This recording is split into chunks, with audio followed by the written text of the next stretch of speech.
Quote, art is two things, a search for a road and a search for freedom. That's by the great, very expressive portrait painter, Alice Neel, who is one of my favorite artists and a huge influence on me. And I love that quote. I think about it a lot.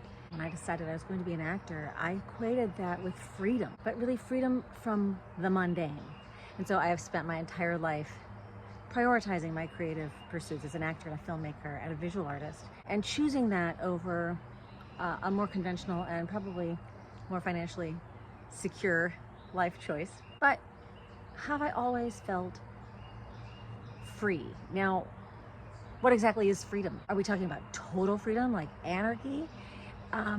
Is it like the story with Quill and Rhiannon, where, you know, no matter how committed he is to the chase, he can never catch her? A lot of people, when they say that they want freedom, that they're chasing freedom, are really, probably, if they were to be honest with themselves, really kind of chasing comfort. And they see this, they believe that being free would be comfortable. Like if I had enough FU money, I'd feel so free. And I think too that might be why so many people fall for the promises of socialism, where the government takes care of so many of your needs and you feel carefree.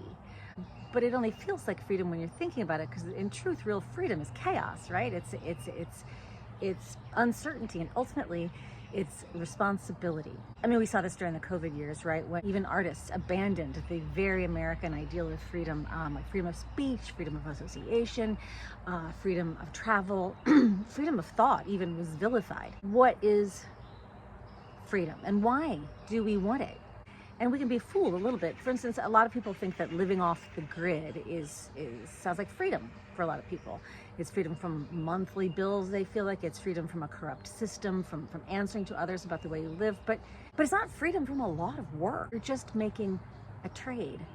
And it's really up to you to decide if that trade is worth it. I've been trying to find the origin of this great quote. And if you know where it comes from, please tell me in the comments. I think it might be a Tom Stoppard quote. I think I saw Jeremy Irons say it in a movie in the 80s. Anyway, the quote is, "The one thing free love is free of is love." And that's a good example of where the trade may not necessarily be worth it. So Alice Neel also said, the place where I had freedom most, I'm reading it, I didn't want to get it wrong. The place where I had freedom most was when I painted. I was completely and utterly myself. Now that's very interesting. The freedom to be one's self is the responsibility, first of all, to know that self and to face the reality of who that self is. And as Dolly Parton says, then to actively become that person on purpose. Now, why would we want to do that? It feels like freedom, I guess, right? To be yourself. And maybe it's because we are yearning for something authentic in ourselves, and that will connect us to something divine in ourselves, something divine in other people. And that might be something that you'd find on Alice's road to freedom. But how do we do that? I think we start with probably the only real freedom there is to be found ever, honestly. And that is in your own head, freedom of your mind. And that's not really very easy. You have to ask yourself, are my thoughts my own? Chances are good they are not. Social media has shown us ourselves in that way, right?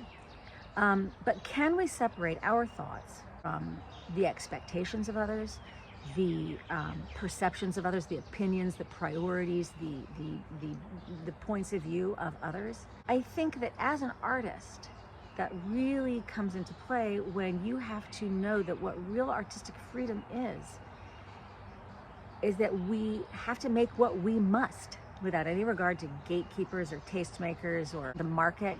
And we have to remain confident, and enthusiastically so, that our work is necessary and good and important. And that even as we succeed in finding our freedom to create, our freedom to do something, chances are good we're still going to feel trapped by something else. I guess the real freedom is changing the way we perceive that thing that we believe has us trapped, and to feel grateful for that thing, because we know that we have consciously made a trade and that trade is worth it to us. I mean, that might be the closest we can probably come to real freedom. Okay, in closing, there's one more quote by Alice. All experience is great, providing you live through it. If it kills you, you've gone too far.